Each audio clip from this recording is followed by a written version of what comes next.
السلام علیکم کے اس کے ناول پہ آپ سب کو ویلکم۔ ایک خوبصورت ناول پیش کر رہے ہیں جس کا نام ہے میری آدھی عمر گزر گئی۔ ناول کی رائٹر ہیں بشریٰ گوندل۔ چلیے چلتے ہیں ناول کی جانب۔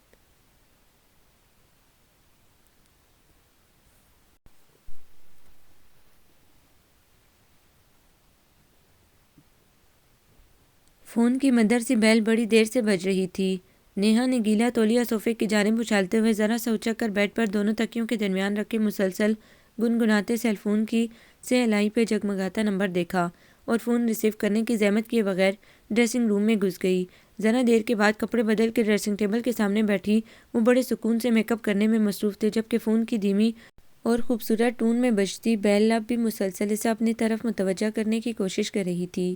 میک اپ سے فارغ ہو کر اس نے اسے سکون سے اپنے سیاہ سلکی اسٹیپ کٹے بالوں کو برش سے سنوارا اور بیڈ پر پڑا دوپٹہ کندھے پر ڈال کر دوسرے کندھے پر بیگ جما کر سیل فون اٹھا کر آن کرتے ہوئے کان سے لگایا تو نصف گھنٹے سے بجتی بیل یک دم خاموش ہو گئی۔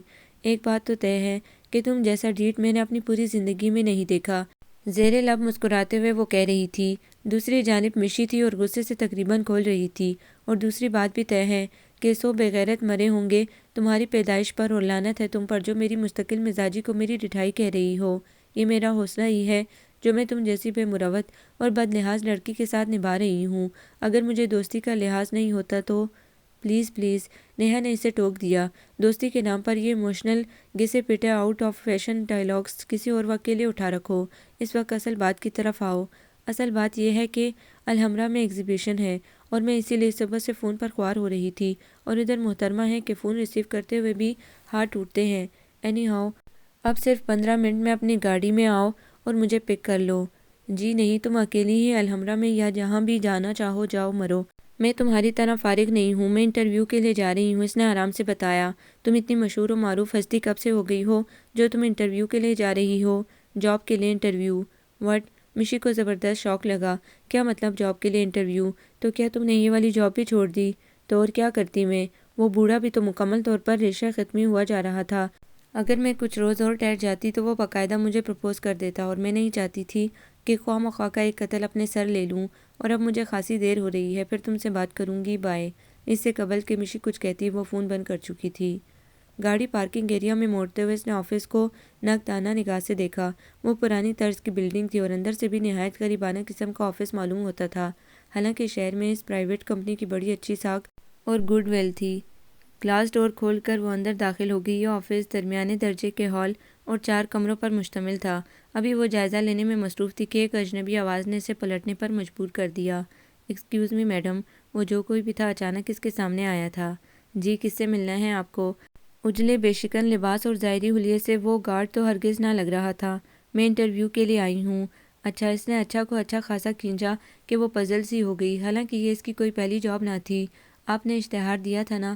وہ بیگ میں سے اخبار کا وہ تراشا ڈھونڈنے لگی جو مل کے ہی نہ دے رہا تھا، اور 2 ذہین روشن آنکھیں اس پر جمی ہوئی تھی۔ پھر وہ آگے بڑھ گیا اور کاؤنٹر پہ جا کر اخبار میں سے ضرورت ہے کا مطلوبہ کالم کاٹ کر لے آیا اور نیہا کے سامنے پھیلاتے ہوئے بولا، غالباً اسی اشتہار کی بات کر رہی ہیں آپ، لیکن اگر آپ نے غور سے پڑھا ہوتا تو آپ کو معلوم ہو جاتا کہ یہ اشتہار صرف ضرورت مند افراد کے لیے ہے، نہ کہ شوقیہ۔ زیر لب مسکراتے ہوئے وہ اس کا ازسر نو جائزہ لے رہا تھا۔ اس کی پرتمسخر نگاہوں پر نیہا کو طیش آ گیا۔ آپ کیا سمجھتے ہیں ضرورت مند صرف آپ ہی ہیں؟ باقی لوگ جھک مارنے اور ٹائم ویسٹ کرنے آ جاتے ہیں۔ آپ جیسے لوگ ہی ہوتے ہیں جو ہر جگہ مالکانہ حقوق جتا کر دوسروں کا حق مارتے ہیں اور یہ ظاہر کرتے ہیں کہ ضرورت مند صرف آپ ہی ہیں۔ دھیرج خاتون، آپ اس قدر خفا کیوں ہوتی ہیں؟ وہ دونوں ہاتھ اٹھاتے ہوئے بولا، گویا آپ ضرورت مند ہیں۔ اس کی آنکھوں میں اب بھی شک کے سائے تھے۔ میں نے کہا نا کہ چلیے مان لیتے ہیں۔ اس نے گویا ہتھیار ڈال کر اس پہ احسان عظیم کیا۔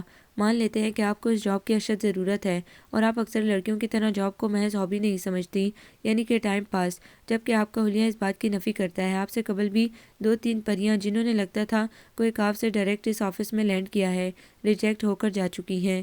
اب ایم ڈی صاحب سخت غصے میں ہیں۔ آپ اگر قسمت آزمانا چاہتی ہیں تو اندر تشریف لے جائیں، جبکہ میرا خیال ہے چانسز بہت کم ہیں۔ نیہا نے ایک سوچتی ہوئی نگاہ مخاطب پر ڈالی۔ آپ نے ابھی جو کچھ کہا ہے اس میں کتنے فیصد سچ ہے؟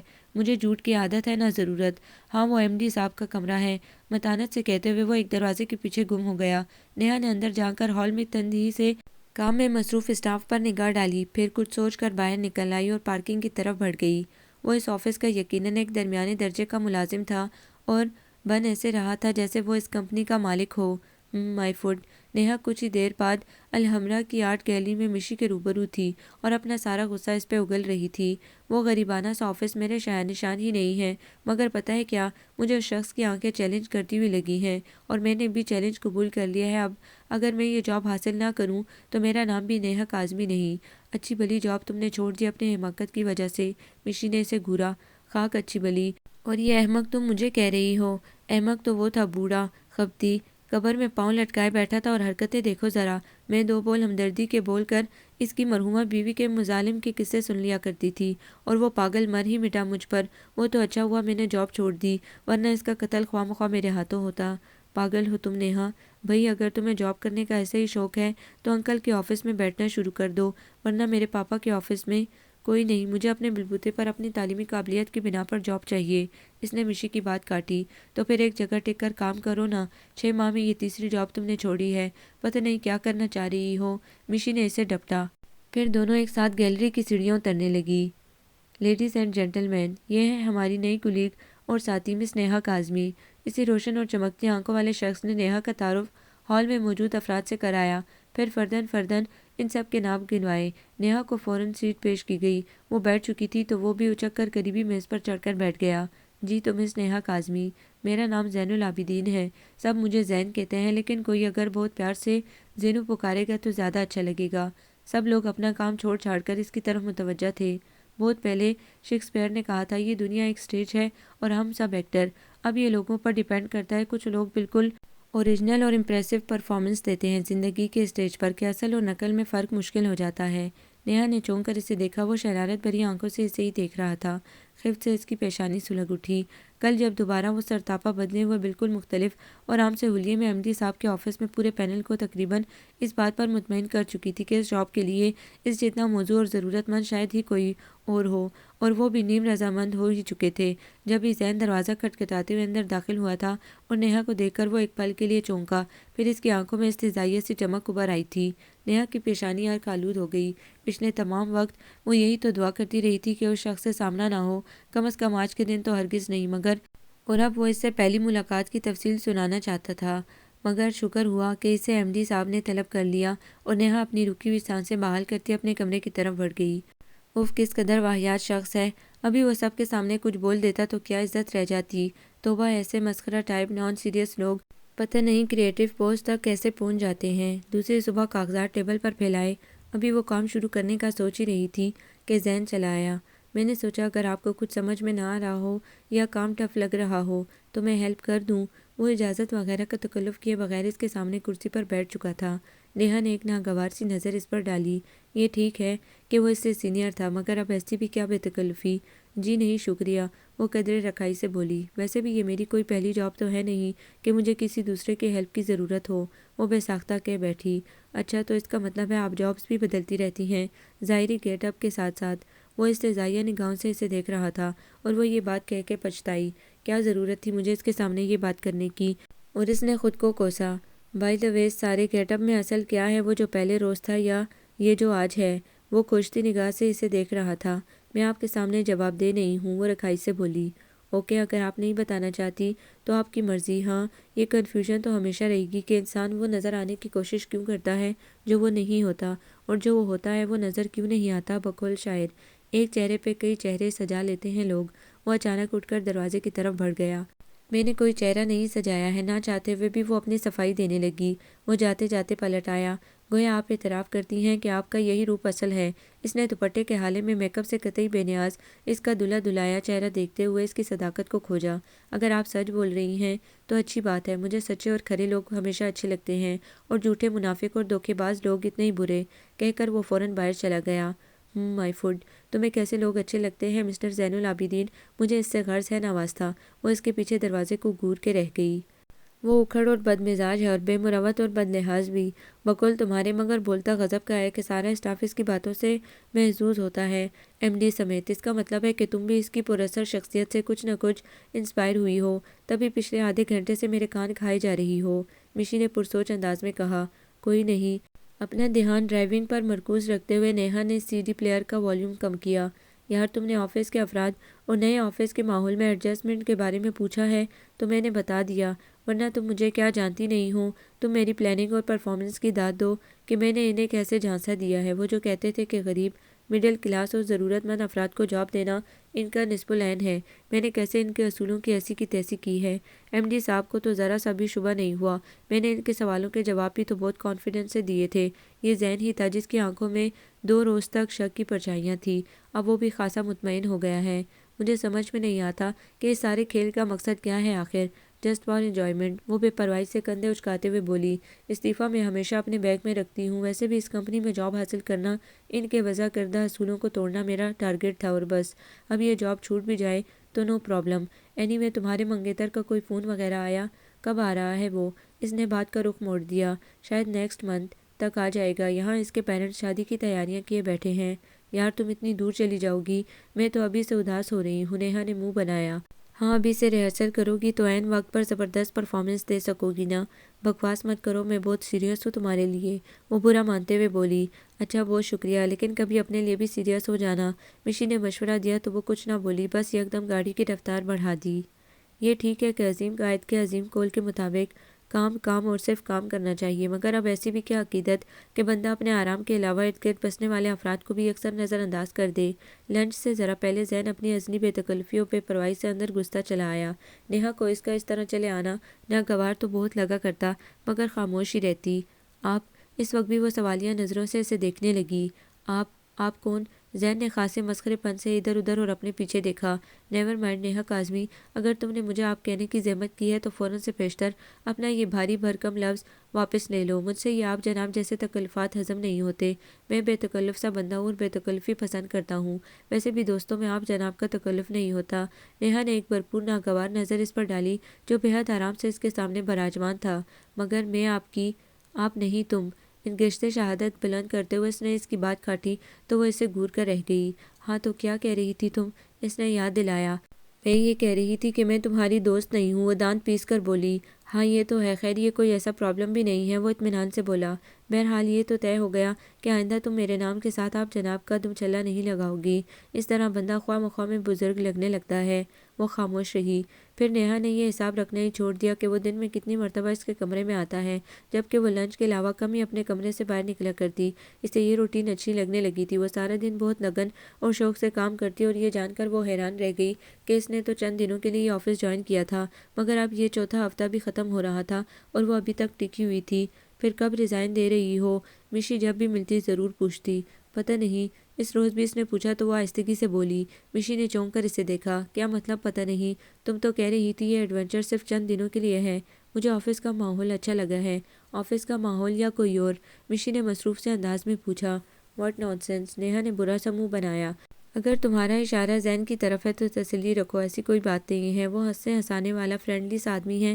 آفس میں میرے علاوہ اور بھی 3 لڑکیاں ہیں، سب کے ساتھ اس کا رویہ ایک سا ہے۔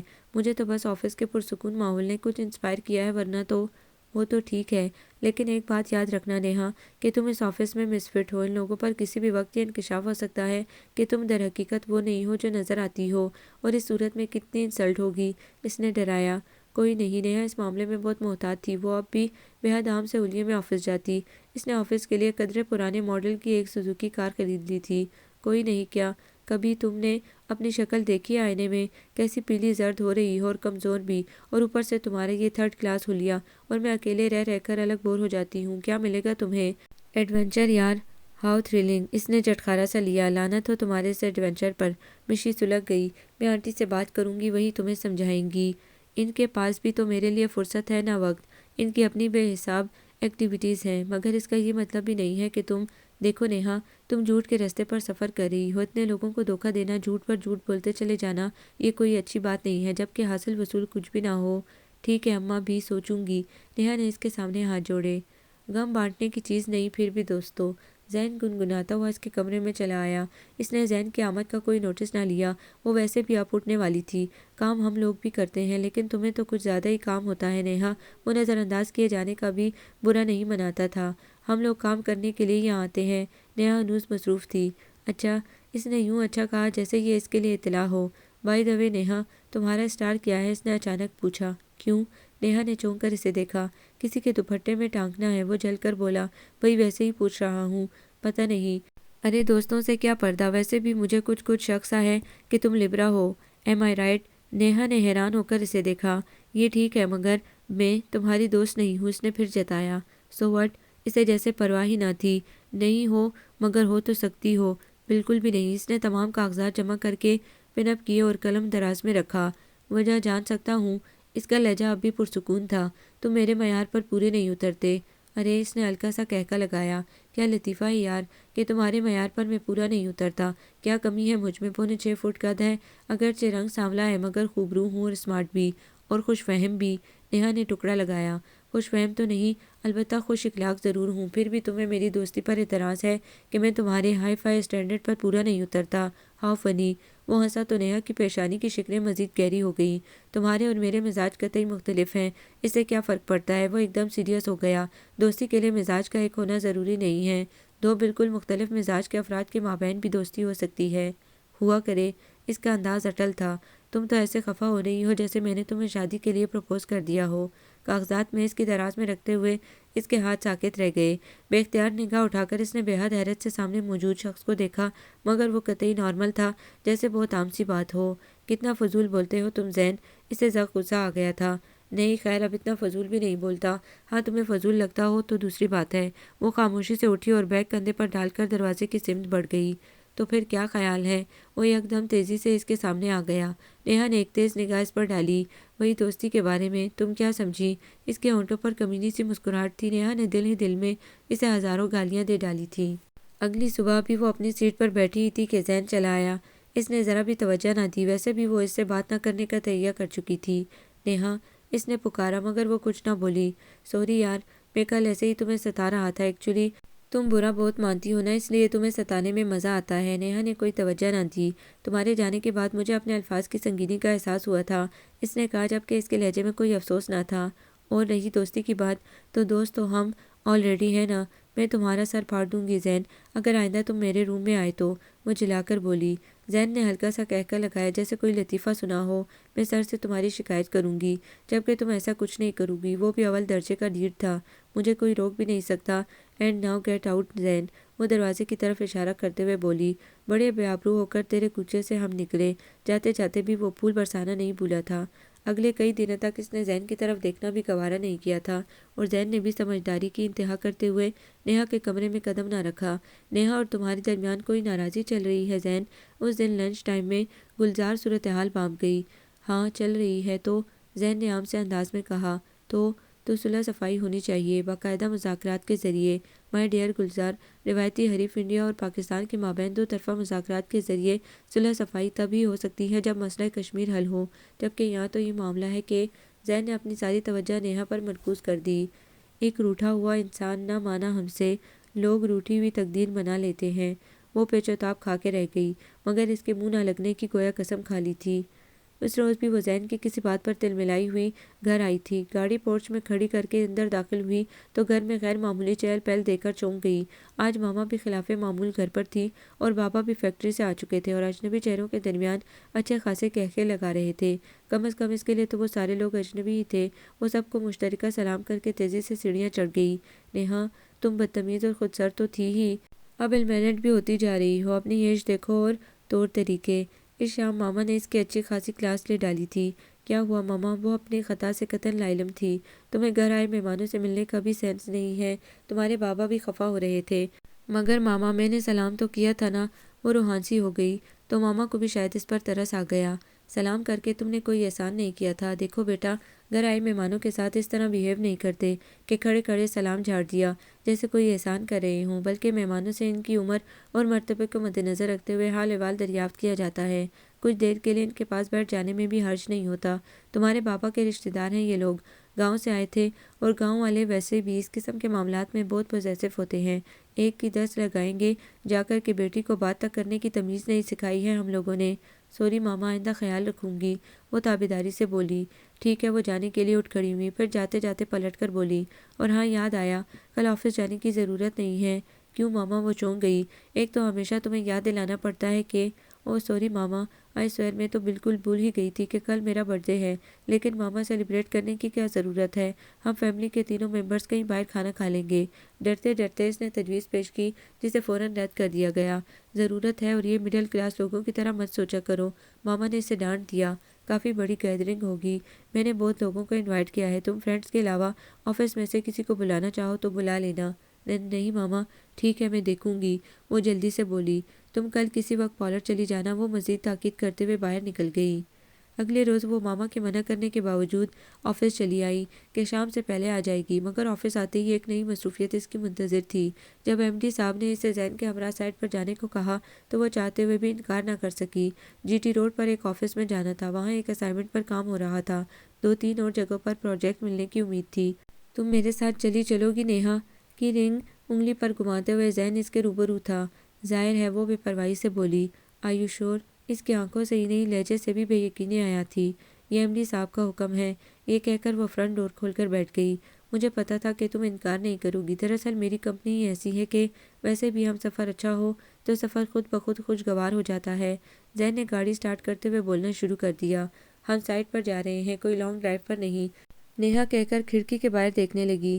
ارے ہاں، وہ چہکا، کسی ویکنڈ میں لانگ ڈرائیو پر چلیں گے، آئیڈیا برا نہیں ہے۔ نیہا نے کوئی جواب نہ دیا۔ سارے راستے زین مسلسل بولتا رہا جبکہ نیہا چپ چاپ کھڑکی سے باہر دیکھتی رہی۔ سارا وقت مختلف قسم کے لوگوں سے میٹنگز کے نام پر جگ جگ اور زین کی فضول بک بک نے نیہا کا موڈ سخت خراب کر دیا۔ وہ خاصی تپی ہوئی تھی اور ریزائن کرنے کے بارے میں سنجیدگی سے سوچ رہی تھی۔ زین، مجھے یہیں اتار دو، تمہاری فضول قسم کی بکواس سننے سے تو بہتر ہے میں رکشے سے چلی جاؤں۔ یہی ہے نا، تمہیں ہم سے بچھڑ جانے کی جلدی ہے، کبھی ملنا، تمہارے مسئلے کا حل نکالیں گے۔ سیاہ تارکول کی لمبی سڑک پر نگاہ جماتے ہوئے اس نے بڑے سکون سے یہ شعر پڑھا۔ وہ تب گئی۔ تمہیں شاعری کے علاوہ بھی کچھ آتا ہے؟ تو کیا ابھی میں کھیل کر آ رہا ہوں؟ For your kind information my dear Neha Kazmi, یہ فرم میرے ہی دم سے چل رہی ہے، بلکہ دوڑ رہی ہے پوری رفتار سے۔ اور چلو اب اترو نیچے۔ اسے خبر ہی نہ ہوئی کہ وہ گاڑی کب میک ڈونلڈ کے سامنے پارک کر چکا تھا۔ یہاں مگر کیوں؟ وہ حیران سی سے دیکھنے لگی۔ وہ بغیر جواب دیے بوجھدت نیچے اترا اور اس کی جانب کا دروازہ کھول کر قدم اندر کی جانب بڑھا دیے۔ بادل نخواستہ وہ بھی اس کے پیچھے چل پڑی۔ اندر داخل ہوئی تو اسی کی خنکی کا خوشگوار سا احساس اس کا موڈ کچھ نارمل کر گیا۔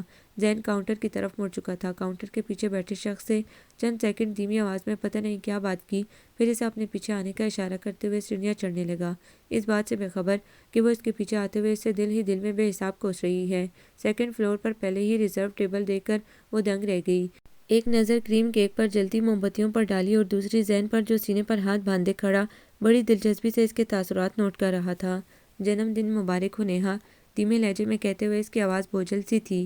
اسی وقت ویٹرز اور گلابوں کا گلدستہ اور سنہرے کاغذ میں لپٹا ہوا کوئی پیکٹ اٹھا لایا اور ٹیبل پر رکھ کر چلا گیا۔ اور یہ رہا تمہارا گفٹ۔ اب اس کی آواز نارمل تھی۔ تمہیں کیسے پتہ چلا زین کہ آج میرا برتھ ڈے ہے؟ اس کی حیرت کسی طور کم ہی نہ ہو رہی تھی، اس لیے کہ دل کو دل سے راہ ہوتی ہے اور دوستوں کے خوشی و غم دل دل سے محسوس کرتا ہے۔ دل کو تم نے کچھ زیادہ ہی انوالو کر لیا ہے۔ سیدھی طرح بتاؤ کہ تمہیں میرے برتھ ڈے کا کیسے علم ہوا؟ پھولوں کو سونگھتے ہوئے اس نے پوچھا تھا۔ وہی سیدھی سی بات ہے، تم نے اپنا اسٹار بتایا تھا مجھے۔ Very simple. اچھا چلو جلدی سے کیک کاٹو، میں تو فوت ہونے کے قریب ہوں۔ Happy birthday to you, وہ مسکراتے ہوئے گنگنانے لگا۔ وہ چپ چاپ کیک کاٹنے لگی۔ تمہیں برا لگا نیہا؟ کیک کا بڑا سا ٹکڑا منہ میں رکھنے کے بعد اس نے پوچھا تو نیہا نے نفی میں سر ہلا دیا۔ پھر اچانک اسے کوئی خیال آیا تو پوچھنے لگی، تمہارا ڈیٹ آف برتھ؟ زین کے چہرے پر کوئی سایہ سا آ کر ٹھہر گیا۔ کیوں، حساب برابر کرنا چاہتی ہو؟ نہیں تو بس ایسے ہی پوچھ لیا، وہ جیم سی گئی۔ اور زندگی میں پہلی بار اس نے اپنے جنم دن پر 2 مرتبہ کیک کاٹا تھا۔ زمین پر اترتی اس روح پہلی شام نے پتہ نہیں کون سا سحر پھونکا کہ نیہا کاظمی کو دنیا ایک دم بدلی بدلی سی لگنے لگی۔ میک ڈونلڈ کا چمکتا دمکتا سائن بورڈ، یہاں وہاں سرگوشیاں کرتی بدلتے موسم کا سندیسہ دیتی ہوائیں، ستاروں کے جھرمٹ میں پہلی تاریکیوں کا چاند۔ دل کا موسم بدلا تو اچانک جانے کیا کیا تبدیل کر گیا، مگر اس نے سختی سے تردید کر دی۔ واپسی پر اگر وہ چپ تھی تو زین بھی خلاف معمول خاموشی کے بکل اوڑھے ہوئے تھا۔ پھر زین نے گاڑی یکدم سڑک کنارے روک دی۔ زندگی کے سفر میں قدم بقدم تم میرے ساتھ چل سکتی ہو نیہا کاظمی؟ زین نے اچانک سوال کیا۔ اس کے ٹھہرے ٹھہرے مضبوط لہجے میں کوئی بات ایسی تھی، کوئی بہت ہی خاص بات کہ نیہا اپنی جگہ ساکت سی بیٹھی رہ گئی۔ وہ بالکل خاموش رہی، ایک لفظ بھی نہ بولی۔ اسے احساس ہی نہ ہوا کہ کب گاڑی دوبارہ سے چل پڑی۔ اس کے بعد زین نے کیا کچھ کہا بس وہ اس کے ہونٹوں کو ہلتا ہوا محسوس کرتی رہی۔ پھر کب وہ لوگ آفس کے احاطہ میں داخل ہوئے۔ زندگی کے سفر میں قدم بقدم تم میرے ساتھ چل سکتی ہو؟ سوال کی بازگشت نے گھر تک اس کا تعاقب کیا۔ گھر پہنچی تو ماما بری طرح خفا تھی۔ میں نے تمہیں منع بھی کیا تھا کہ آج آفس مت جاؤ، مگر تم کسی کی سنتی کب ہو؟ اب شام ڈھلے گھر لوٹ رہی ہو جب مہمان تقریباً آنے ہی والے ہیں، اور میں نے یہ بھی کہا تھا کہ پارلر چلی جانا۔ اپنا کمپلیکشن دیکھا ہے کتنا رف ہو رہا ہے، اور بال دیکھو جیسے خودرو جھاڑیاں۔ سارا دن سڑکوں پر خوار ہوتی رہتی ہو۔ تمہیں ضرورت کیا ہے چند ہزار روپے کی یہ جاب کرنے کی؟ تمہارے بابا نے کہا بھی تھا تمہیں کہ ان کے آفس آ جایا کرو 2-3 گھنٹے کے لیے، مگر تم نے ان کی بات بھی نہیں مانی۔ سوری ماما، اس کے کہنے پر وہ نرم پڑ گئی۔ میری جان، میں تمہارے لیے ہی کہہ رہی ہوں، تم خواہ مخواہ میں خود کو تھکا رہی ہو۔ اچھا اب جاؤ، جلدی سے فریش ہو جاؤ، اور اس حلیے میں کسی کے سامنے مت آنا۔ ان کے حکم پر وہ اپنے کمرے میں آ کر تیار ہونے لگی۔ پھر کچھ خیال آنے پر زین کا گفٹ کھول کر دیکھنے لگی۔ ہیروں سے مزین وہ ایک بے حد قیمتی ریسٹ واچ تھی۔ اس نے کلائی میں پہنی تو اس کی سفید دودھیا کلائی سج گئی تھی۔ اس نے فوراً اتار کر واپس ڈبے میں بند کر دی۔ اس کی کیفیت بہت عجیب سی ہو رہی تھی، کوئی بے نام سی قصہ غیر محسوسی بے چینی دل کی دیواروں سے لپٹی ہوئی تھی۔ اس کے بابا مصطفیٰ کاظمی کا بزنس کی دنیا میں ایک جانا پہچانا نام تھا، جبکہ ان کی بیگم فاخرہ کاظمی بھی کچھ کم نہ تھی۔ ان کی اپنی سوشل ایکٹیویٹیز تھیں جو ان کو دنیا میں تمام رشتوں سے زیادہ عزیز تھیں، اور جن میں وہ صبح سے شام کر دیتی تب بھی ختم نہ ہوتی۔ ان کی اکلوتی بیٹی نیہا کاظمی تنہائی کا شکار والدین سے شوقی رہا کرتی۔ مشی اسے سمجھا سمجھا کر تھک جاتی، مگر اس کا دل اداسی کی دھن میں لپٹا رہتا۔ پھر اس نے یوں ہی ٹائم پاس کے لیے جاب کا سلسلہ شروع کر دیا تو اس کا وقت اچھا گزرنے لگا تھا۔ محبت کا پودا بعض اوقات اس زمین پر بھی اگتا ہے جو اس کے قابل نہیں ہوتی۔ زین محبت کے موضوع پر بڑی دیر سے بول رہا تھا۔ ویسے بھی اسے کسی خاص موضوع کی ضرورت نہیں ہوتی تھی، وہ کسی موضوع کے بغیر بھی گھنٹوں بے تکان بول سکتا تھا۔ یہ نیہا کاظمی کی اس کے بارے میں رائے تھی۔ گویا محبت ایک غیر اختیاری جذبہ ہے۔ عثمان شیخ نے سوال اٹھایا۔ بالکل، زین ایک بار پھر پرجوش ہو گیا۔ محبت میں انسان اپنی سدھ بدھ کھو بیٹھتا ہے، نفع و نقصان کی پرواہ نہیں رہتی، کوئی اور دوسرا شخص آپ کو خود سے بھی پیارا ہو جاتا ہے۔ محبت کا ادراک کیسے ہوتا ہے؟ گلزار نے پوچھا۔ محبت کا پتہ بعض صورتوں میں اس وقت چلتا ہے جب یہ پودا آپ کے قد سے بھی اونچا ہو چکا ہوتا ہے۔ پہلے پہل کوئی دوسرا شخص محبت بن کر آپ کے اندر اگنا شروع ہو جاتا ہے، پھر دھیرے دھیرے جڑیں مضبوط کرتا جاتا ہے۔ آپ لاکھ نفی کریں، جھٹلائیں، خود کو نفع و نقصان کے دلائل دے کر سمجھائیں، لیکن محبت کسی ضدی بچے کی طرح ہمیشہ اپنا آپ منوا کر چھوڑتی ہے۔ کچھ جذبے یک طرفہ بھی تو ہوتے ہیں۔ تانیہ نے نکتہ اٹھایا۔ یک طرفہ جذبے؟ سر داہ بھرتے ہوئے وہ بولا۔ یک طرفہ محبتیں سوائے دکھ اور پچھتاوے کے کچھ نہیں دیتی کہ اس میں ایک فریق تو جل جل کے مر جائے اور دوسرے کو پرواہ نہ ہو۔ یک طرفہ محبت مکمل طور پر خسارے کا سودا ہے، نرا نقصان، کہ پھر محبت تمام عمر اپنے ہونے کا خراج وصول کرتی ہے آپ سے۔ پہلی محبت کے بارے میں تمہارا کیا خیال ہے؟ عثمان شیخ نے مسکرا کر اسے دیکھا۔ پہلی محبت؟ پیپر ویٹ گھماتے ہوئے اس نے ذرا سا سوچا۔ پہلی محبت کا احساس بڑا ہی خوبصورت اور بہت انوکھا سا ہوتا ہے کہ وہی پرانی دنیا ایک دم نئی سی لگنے لگتی ہے۔ پہلی محبت کو دل ساری عمر نہیں بھولتا۔ پہلا پیار عمروں کے فرق کی طرح ہوتا ہے جو چاہ کر بھی نہیں مٹایا جا سکتا۔ تم نے کبھی محبت کی زین العابدین؟ گلزار کے سوال نے سب کو پرجوش کر دیا۔ مجھے ابھی اور جینا ہے، مبہم سا جواب دے کر وہ مڑا۔ اس کا روئے سخن اب مکمل طور پر نیہا کی جانب تھا۔ نیہا نے کوئی سوال نہیں پوچھا۔ تم نے محبت میں پی ایچ ڈی کی ہے کیا؟ اس نے الٹا اسی سے پوچھا۔ گویا اگر میں نے محبت میں پی ایچ ڈی کیا ہوتا تو قابل قبول تھا۔ وہ اس کی بات کا مزہ لیتے ہوئے بولا، جبکہ آنکھوں میں شرارت تھی۔ کی محبت تو سیاست کا چلن چھوڑ دیا، ہم پیار نہ کرتے تو حکومت کرتے۔ وہ اس کی حالت سے بے خبر مزے سے شعر پڑھ رہا تھا۔ ادھر ادھر نگاہ ڈالے بغیر اچانک اٹھ گئی وہ۔ دنیا کرے سوال تو ہم کیا جواب دیں، تم کون ہو خیال تو ہم کیا جواب دیں۔ پوچھے کوئی کہ دل کو کہاں چھوڑ آئے ہو، کس سے بھلا رشتہ جاں جوڑ آئے ہو۔ مشکل ہو عرض حال تو ہم کیا جواب دیں۔ پوچھے کوئی کہ درد وفا کون دے گیا، راتوں کو جاگنے کی سزا کون دے گیا۔ کہنے سے ہو ملال تو ہم کیا جواب دیں۔ اگلی صبح ٹیبل پر پہنچتے ہی سوری کے کارڈ پر تحریر یہ مبہم سی شاعری اس کی منتظر تھی۔ اس نے ایک لمحے کی تاخیر کے بغیر کارڈ کے ٹکڑے کر کے ڈسٹ بن کے حوالے کر دیے۔ اس نے یہ دیکھنے کی زحمت ہی نہ کی کہ اس لمحے دو آنکھوں نے کس اذیت سے یہ منظر دیکھا تھا۔ پھر ہر روز یوں ہی ہونے لگا۔ وہ بلا وجہ نیہا کو ستانے کا، تنگ کرنے کا کوئی موقع ہاتھ سے نہ جانے دیتا۔ ہمارے درمیان کوئی اور رشتہ تو کیا بنتا، ہم تو دوستی سے بھی گئے، گویا کبھی کبھی کی ادھوری سی ملاقات سے بھی گئے۔ اس کی اس بے تکی بات پر نیہا نے قلم روک کر اسے دیکھا اور اسے مسکراتے دیکھ کر اس کے ماتھے پر کئی پھل پڑ گئے۔ تم سے کس نے کہا ہے کہ تمہارے اور میرے بیچ دوستی کا یا کسی قسم کا کوئی رشتہ اور موجود ہے یا تھا؟ اس کا لہجہ تیکھا تھا۔ وہی ظاہر ہے، میرے دل نے گواہی دی ہے اور دل کی گواہی سچ ہوتی ہے۔ تم کبھی اپنے دل کی بات ذرا غور سے سنو تو تمہیں پتہ چلے نا، وہ مزے سے کہہ رہا تھا۔ زین، پتہ نہیں تمہارے ساتھ مسئلہ کیا ہے، وہ زچ ہو گئی۔ یہ مرحلہ بھی محبت میں خوشگوار رہا، الجھنا تم سے، تمہاری ہی آرزو کرنا۔ جاتے جاتے بھی وہ شعر پڑھنا نہیں بھولا تھا۔ نیہا اسے گور کے رہ گئی۔ اس روز ایم ڈی صاحب کے گھر میں ان کے کسی دیرینہ دوست کے اعزاز میں دعوت تھی، تو انہوں نے آفس ورکرز کو بھی انوائٹ کر لیا تھا۔ ایم ڈی صاحب بھی نہ بس ہتھیلی پر سرسوں جمانے کے قائل ہیں، اب یہ شوشہ چھوڑا ہے کہ عین ٹائم پر کہ کل سب لوگ چلے آنا، یہ نہیں کہ 2-4 روز پہلے بتا دیتے، کم از کم کوئی ڈھنگ کا جوڑا ہی بنا لیا جاتا۔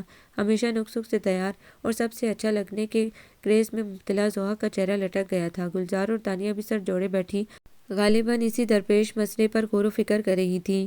نیہا ان کی سرگرمیاں دیکھ کر ہنستی۔ بری بات، دوسروں کی کمزوریوں پر ہنسا نہیں کرتے۔ زین نے اس کی چوری پکڑ لی اور وہ خفیف سی ہو کر سوچنے لگی کہ یہ شخص کیسے دل کے اندر کی بات جان لیتا ہے۔ نیہا پارٹی میں شرکت کے لیے نہ گئی، پتہ نہیں کون کون لوگ شامل ہیں، اور اگر کوئی شناسا مل گیا اور سر محفل تعارف کرا دیا تو اف توبہ، وہ جرجری لے کر رہ گئی۔ دوسرے روز زین آتے ہی اس کے روبرو تھا۔ کل تم نہیں تھی نا نیہا، تو پتہ ہے کیا ہوا؟ اور نیہا کی شامت کے وہ پوچھ بیٹھی۔ ہاں کیا ہوا؟ بس چراغوں میں روشنی نہ رہی۔ اس نے ٹھہرے ہوئے لہجے میں کچھ اس انداز سے کہا کہ نیہا نے چونک کر اسے دیکھا۔ جگر جگر کرتی اس کی آنکھیں نیہا پر جمی تھی۔ کتنی روشن ہے اس شخص کی آنکھیں، اس نے سوچا تھا۔ ایک بات بتاؤں تمہیں، وہ ذرا سا جھکا، اس کی آنکھوں میں دیکھ رہا تھا۔ اس کی آواز سرگوشی سے بلند نہ تھی۔ میں تمہارے بغیر نہیں رہ سکتا۔ اس کے لہجے میں کوئی ایسی بات تھی کہ نیہا کئی لمحوں تک پلکیں جھپکنا بھول گئی، مگر پھر جلد ہی سنبھل گئی۔ تم تو جب بھی بولنا فضول ہی بولنا۔ وہ اس کی جانب دیکھے بنا یوں ہی چیزیں اٹھا کر یہاں وہاں رکھتی رہی، اس احساس کے ساتھ کہ دو روشن آنکھیں اس پر مرکوز ہیں، اور اس کی پزل سی حرکات و سکنات پر بھی۔ اچھا ایسا کرتے ہیں، چند اور لوگوں سے ویوز لیتے ہیں۔ وہ ایک دم بولا۔ کیوں، کس سلسلے میں؟ وہ حیرت سے اسے دیکھنے لگی۔ بھئی جن لوگوں کی نظر میں فضول گو ہوں، یا جو لوگ مجھ سے اختلاف رائے رکھتے ہیں۔ مجھے نہیں پتہ۔ وہ ایک دم جیسے ہار سی گئی، اور پھر اس کے بعد اسے لگا کہ وہ مسلسل ہارتی جا رہی ہے۔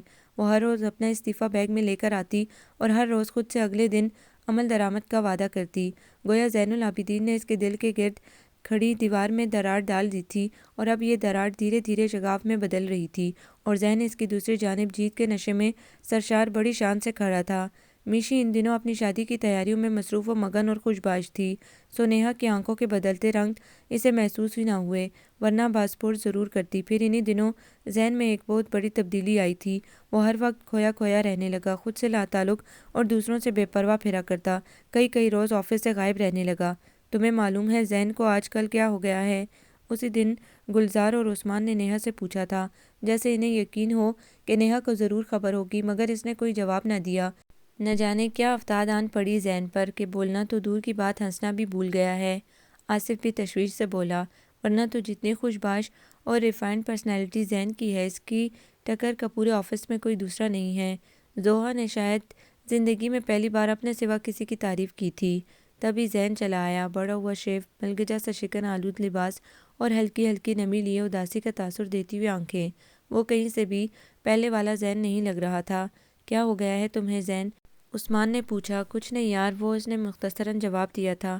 کچھ تو ضرور ہے، کوئی تو ایسی بات ہوئی ہے جس نے تمہیں یکسر بدل دیا ہے۔ ارے نہیں، وہ نفی میں سر ہلاتے ہوئے بولا۔ ذہن، یہ کیا بات ہوئی بھلا؟ یار تم ہر کسی کو اپنا دوست کہتے ہو، میل فی میل کی تخصیص کے بغیر، اور آج دوستوں سے اتنی پردہ داریاں۔ نہیں، کوئی پردہ نہیں، بلکہ پردے تو سارے اٹھ گئے ہیں، اور لوگوں کے اصلی چہرے نظر آ گئے ہیں، اور اصلی چہروں کو دیکھنا، ان کی حقیقت کو فیس کرنا بعض اوقات بہت کٹھن ہوتا ہے۔ مگر شاعر کے اس خیال کے مطابق اتنا تو ہوا کہ کچھ لوگ پہچانے تو گئے۔ وہ پھیکی سی ہنسی ہنس دیا۔ نیہا نے ایک دم چونک کر اسے دیکھا، پھر کچھ ہی دنوں میں ذہن اچانک جانے کہیں غائب ہو گیا۔ سب لوگ اس کی گمشدگی پر پریشان تھے۔ وہ اپنا پرابلم ہم سے شیئر تو کرتا، ہم اس کے ساتھ دوست تھے، کلیگ تھے، آخر اتنے برسوں کا ساتھ تھا۔ ہر کوئی اپنی اپنی بول رہا تھا۔ ایک نیہا تھی جو مہر طلب تھی۔ تمہیں بھی کچھ خبر نہیں ہے نیہا؟ کبھی کسی جانب سے کوئی شگزدہ سا سوال آتا تو وہ چونک جاتی۔ وہ جاتے جاتے اس کا چین و سکون اپنے ساتھ لے گیا، تو اسے احساس ہوا کہ وہ شخص اس کے لیے کتنا اہم تھا، وہ اس کا کیا لگتا تھا۔ یہ تو اسے اس کے جانے کے بعد پتہ چلا تھا۔ اس کا ساتھ، اس کی خواہش کتنی شدید تھی، وہ اس کے لیے کتنا اہم، کس قدر ضروری ہو گیا تھا، یہ تو اسے اس کے اچانک ہو جانے کے بعد پتہ چلا تھا۔ ذہن نے کہا تھا، پہلا پیار عمروں کے فرق کی طرح ہوتا ہے، جو چاہ کر بھی نہیں مٹایا جا سکتا، اور اگر وہ ساری عمر نہ ملا تو اس خیال نے جیسے اس کے حواس سلب کر لیے۔ اس نے خاموشی سے اسے تلاش کرنا شروع کر دیا۔ اس کا کوئی کانٹیکٹ نمبر کسی کے پاس نہ تھا اور اس کا موبائل بھی کوئی رسپانس نہ دیتا۔ ایم ڈی صاحب کے لیے زین کا اس طرح کمپنی چھوڑ کر اچانک روپوش ہو جانا جیسے انتہائی معمولی بات تھی، اور سیکنڈ کے 1000ویں حصے میں یہی بات نیہا کو چونکا گئی۔ تبھی وہ ایم ڈی صاحب کے روبرو آ ٹھہری۔ سر آپ جانتے ہیں نا کہ زین العابدین کہاں گیا ہے؟ اس کے ٹھوس اور دو ٹوک لہجے میں کوئی ایسی بات تھی کہ ہارون رشید جیسا جاندیدہ انسان پل بھر کو چونک کر کرسی کی پشت کو سختی سے تھامے کھڑی نیہا کے چہرے کے دلکش نقوش میں پنہاں کوئی خاص بات محسوس کرتا رہا۔ کوئی بہت ہی خاص بات؟ ہاں میں جانتا ہوں۔ کئی لمحوں کی خاموشی کے بعد بالآخر انہوں نے جواب دیا۔ جواب حسب توقع آیا تھا، سو نیہا ایک مطمئن سی سانس لے کر کرسی پر بیٹھ گئی۔ ذرا دیر کے توقف کے بعد وہ بولے تھے، میں جانتا ہوں کہ زین کہاں گیا ہے، مگر میں اس رات سے پردہ نہیں اٹھا سکتا کہ میں اس وعدے کا پابند ہوں جو وہ جاتے ہوئے اس تاکید کے ساتھ لے گیا تھا کہ وہ پرانا ہر تعلق توڑ کر جا رہا ہے۔ اس لیے اسے ڈھونڈنا، اس کی کھوج لگانے کی کوشش کرنا وقت ضائع کرنے کے مترادف ہوگا۔ اس انکشاف کے بعد وہ اپنی جگہ سن سی بیٹھی رہ گئی۔ زین اگر کریٹو پوسٹ پر کام کر رہا تھا تو اس نے یہ مقام اپنی محنت و قابلیت کے بلبوتے پر حاصل کیا تھا۔ اس کمپنی کی بنیادوں میں اس کی محنت اور تعاون شامل ہے۔ ہم اس کی خدمات کو ہمیشہ یاد رکھیں گے۔ وہ اور بھی نہ جانے کیا کچھ کہہ رہے تھے، مگر نیہا کو کچھ سنائی ہی نہیں دے رہا تھا۔ چاروں اور آندھیوں کا شور تھا، جھگڑے چل رہے تھے۔ اسے محسوس ہوا کہ اگر وہ کچھ دیر اور یہاں ٹھہرے گی تو اس کی سانس بند ہو جائے گی، اور اسی روز وہ استعفیٰ دے کر آ گئی۔ پھر وہ سارا دن سب کام بلا کر اسے ڈھونڈتی رہتی کہ اس کو ڈھونڈنا دنیا کے تمام کاموں سے زیادہ ضروری تھا۔ یہ ممکن ہے ہمارے درمیان کوئی غلط فہمی بھی نہ رہتی، جو اپنے دل میں چھوٹی سی خلش ہے ختم ہو جاتی۔ بتا دیتا کہ مجھ کو آج بھی اس کی ضرورت ہے، جو اس جیون کا حاصل ہے تو بس اس کی محبت ہے۔ بتا دیتا کہ لوگوں کی سبھی باتیں فسانے ہیں، سبھی قصے پرانے ہیں۔ میں کہہ دیتا ذرا سی بات پر یوں روٹھنا اچھا نہیں ہوتا۔ محبت کرنے والوں میں غلط فہمی تو ہو سکتی ہے پر جھگڑا نہیں ہوتا۔ میں ہر ایک بات کہہ دیتا، خلش بھی دور ہو جاتی۔ میں اس کا ہاتھ پکڑے یوں ہی اس کا ہم قدم رہتا، وہ آگے ہاتھ تو کرتا، وہ مجھ سے بات تو کرتا۔ زین العابدین زندگی کے میلے میں ایسا گم ہوا تھا کہ وہ اسے ڈھونڈتے ڈھونڈتے ہانپنے لگی تھی، مگر وہ مل کے ہی نہ دے رہا تھا۔ وہ پارک کے نسبتاً ویران گوشے میں بیٹھی خزاں رسیدہ موسم کا ہی ایک حصہ لگ رہی تھی، اور کبھی کبھی چونک کر آسمان پر گول در گول سرشام گھروں کو لوٹتے پرندوں کو دیکھنے لگتی۔ اسے ایک کے بعد ایک زین کی باتیں یاد آ رہی تھیں۔ ایم ڈی صاحب کی دعوت میں شرکت نہ کرنے پر دوسرے روز اس نے کہا تھا، تم نہیں تھی نا نیہا، تو گویا چراغوں میں روشنی نہ رہی، اور تمہیں خبر ہی نہیں ہے زین العابدین کہ تم کسی کی زندگی میں کتنے اندھیرے کر گئے ہو۔ اس نے دل گرفتگی سے سوچا، کہاں چلے گئے ہو تم؟ ابھی کچھ روز پہلے وہ یوں ہی بیکار میں کسی موضوع کو زیر بحث بنا کر الجھ رہا تھا، بلکہ بقول نیہا کے سب کا سر کھا رہا تھا، جس پہ نیہا نے کہا تھا، اگر تم یہاں نہ ہوتے نا زین تو اس آفس میں بڑا سکون ہوتا، تو گویا سب کا سکون میں نے لوٹ لیا ہے۔ شاکی نظروں سے وہ بڑی دیر تک اسے دیکھتا رہا تھا۔ تم جو ہر وقت کوے کی طرح کائیں کائیں کرتے رہتے ہو، اجی کس ناخلف نہ انجار پرندے سے ملا دیا بھئی۔ اگر کسی پرندے سے ہی کمپیئر کرنا ہے تو کبوتر یا فاختہ کہہ دو، جنہیں ان کا سمبل سمجھا جاتا ہے۔ پورے الو ہو تم۔ وہ ہنس دی تھی۔ وہ کچھ دیر تک نیہا کی صورت دیکھتا رہا، پھر بولا، تم جو ہر بات پر دیتے ہو پرندوں کی مثال، اس کا مطلب ہے تیرے شہر سے ہجرت کر لیں۔ اس یاد کے ساتھ ہی اس کی آنکھیں بے اختیار رو دی تھی۔ کیوں کی ہے تم نے ہجرت زین؟ ہجرت کرنے سے پہلے اتنا تو خیال کیا ہوتا کہ کوئی اور تمہیں کتنا بہت زیادہ سوچتا ہے، کسی اور کے لیے تم زندگی سے بڑھ کر عزیز ہو۔ تم نے تو زندگی کے سفر میں قدم بقدم ساتھ چلنے کا اصرار کیا تھا، اور پھر خود ہی اس عہد سے مکر گئے ہو، میں تمہارے بغیر زندہ نہیں رہ سکتا۔ میرے بغیر زندہ نہ رہنے کی بات شاید تمہارے نزدیک ایک ادنا سا مذاق ہو، مگر تمہاری یہ بات میرے دل میں ترازو ہو گئی تھی، اور عمر بھر کا روگ بھی۔ کاش مشی یہاں ہوتی۔ اسے مشی کی کمی شدت سے محسوس ہو رہی تھی۔ مشی ان دنوں شادی کے بعد ہنی مون کے سلسلے میں ورلڈ ٹور پہ گئی ہوئی تھی۔ کیا بات ہے نیہا، تم کتنی کمزور ہو گئی ہو اور آنکھوں کے گرد سیاہ ہلکے پڑ گئے ہیں، برسوں کی بیمار لگ رہی ہو، اور سنا ہے تم کئی دنوں سے آفس بھی نہیں جا رہی۔ کوئی پرابلم ہے بیٹا؟ ممی نے شاید بڑے دنوں کے بعد اس کی صورت دیکھی تھی۔ وہ کچھ نہ بولی، بس چپ چاپ ویران آنکھوں سے ان کا چہرہ دیکھتی رہی۔ آپ کو کیا خبر ماما کہ آپ کی بیٹی کتنے بڑے صدمے سے گزری ہے کہ اس صدمے نے اس کی پوری ہستی ہلا ڈالی ہے۔ محبت جیسا روگ لگا بیٹھی ہے خود کو، اور محبت نے اسے کس طرح پل پل اپنے ہونے کا خراج وصول کیا ہے۔ جن کو گھر سے محبت اور توجہ نہیں ملتی، وہ یوں ہی انجانے رستوں پر محبت کی تلاش میں در در بھٹکتے ہیں، نگری نگری کریا کریا ٹھوکریں کھاتے ہیں، پھر بھی خالی ہاتھ رہ جاتے ہیں۔ اس کے لب خاموش تھے مگر ذہن آندھیوں کی زد پہ تھا۔ پھر اسے خبر ہی نہ ہوئی کہ اس کی بوجھل ہوتی آنکھیں بند ہو رہی ہیں اور وہ ماما کی باہوں میں بے جان ہو کر جھول گئی ہے۔ بس بند ہوتی سماعتوں کے ساتھ اس نے ماما کی چیخ سنی تھی۔ اسپتال پہنچنے پر معلوم ہوا کہ اسے شدید قسم کا نروس بریک ڈاؤن ہوا ہے۔ اسے 2 روز کے بعد ہوش آیا تو بابا اور ماما کے پریشان حال چہرے نظر آئے۔ ان کے اپنے لیے پریشانی سے پتہ نہیں کیوں نظر کا دھوکہ لگی۔ بابا خود بیمار اور کمزور سے لگ رہے تھے۔ تمہیں کیا پریشانی ہے نیہا بیٹا جو تم نے یوں دل پر لے لی؟ ماما نے اس کی پیشانی چومتے ہوئے پوچھا مگر وہ کچھ نہ بولی۔ بابا اس کا ہاتھ اپنے لبوں سے لگاتے ہوئے پوچھ رہے تھے، اگر کوئی پرابلم تھا تو مجھ سے شیئر کیا ہوتا بیٹا، میں دنیا کی تمام آسائشیں تمام سکھ تمہاری جولی میں لا ڈالتا۔ مجھے بتاؤ تمہیں کس چیز کی کمی ہے؟ وہ ہنوز خاموش تھی۔ کمی؟ اس کا حلق کڑوا ہونے لگا۔ کون سی کمی کا ذکر کروں؟ مجھے زندگی نے کبھی بھی میرا پورا حصہ نہیں دیا۔ محبت ہمیشہ مجھے ادھوری ہی ملی ہے، اتنی ادھوری کہ تشنگی میری رگ رگ میں سما گئی ہے اور میں پور پور پیاس کے صحرا میں دھنس گئی ہوں۔ جن لوگوں کو خون کے رشتوں کی محبت نہیں ملتی وہ تمام عمر آدھی زندگی جیتے ہیں۔ والدین کے موجود ہوتے ہوئے ملازموں کے رحم و کرم پر شب و روز بسر کرنے والی آپ کی اکلوتی اولاد کو بھلا کس چیز کی کمی ہو سکتی ہے؟ عمر عزیز کے پورے 20 برس میں آپ دونوں کی محبت، چاہت اور توجہ کو لمحہ لمحہ ترسی ہوں۔ آپ لوگ اتنے مصروف تھے کہ میرے لیے آپ کے قیمتی وقت کا ایک لمحہ نہ بچا۔ ایک بوند ہی کافی ہوتی ہے، گو کہ پیاس نہیں بجھتی مگر حوصلہ تو رہتا ہے۔ دیکھیے کتنی قناعت پسند ہو گئی تھی آپ کی بیٹی، مگر پھر بھی آپ نے ایک بوند نہ بخشی۔ پھر زین کی جدائی کے بعد مجھے یہ اذیت ناک احساس ہوا کہ محبت تو مجھے پور پور جکڑ چکی ہے کہ میں چاہوں بھی تو رہائی ممکن نہیں۔ محبت نے ہمیشہ میرے ساتھ کچھ اچھا سلوک نہیں کیا۔ وہ چپ چاپ سوچتی رہی۔ محبت ایک بار پھر اس کی آنکھوں میں پانی بن کر جمع ہونے لگی تو اس نے سختی سے آنکھیں مینچ لیں۔ لوگ مرے ہوں کو بھی رو دھو کر بالآخر صبر کر لیتے ہیں، زندہ لوگوں کا کوئی کب تک سوگ منائے؟ 100 دن گزرنے لگے، ایک ہی جیسے دن، بے مصرف اور بور ترین کہ کبھی کبھی تو وقت کاٹنا اسے دشوار لگا کرتا۔ وہ خود سے لاپرواہ ہو گئی تھی۔ ماما کبھی کبھار بصد اصرار اسے اپنے ساتھ پارلر لے جاتی تو وہ چپ چاپ ساتھ چل دیتی، کبھی شاپنگ کرانے لے جاتی تو کبھی کسی ملنے والے کے گھر تو کبھی کسی کو اپنے گھر انوائٹ کر لیتی۔ ماما اب اسے بہت وقت دینے لگی تھی۔ بابا بھی اب اکثر اس کے پاس ہوتے مگر اور دل کو اب ہمیشہ خالی ہی رہنا ہے۔ ان دنوں دھڑا دھڑ اس کے پروپوزل آ رہے تھے۔ ظاہر ہے وہ جانی پہچانی 2 مصروف و معتبر ہستیوں کی اکلوتی اولاد تھی اور اچھی شکل و صورت کے ساتھ ساتھ اعلیٰ تعلیم یافتہ بھی، مگر ہر رشتے کو رد کیے جا رہی تھی۔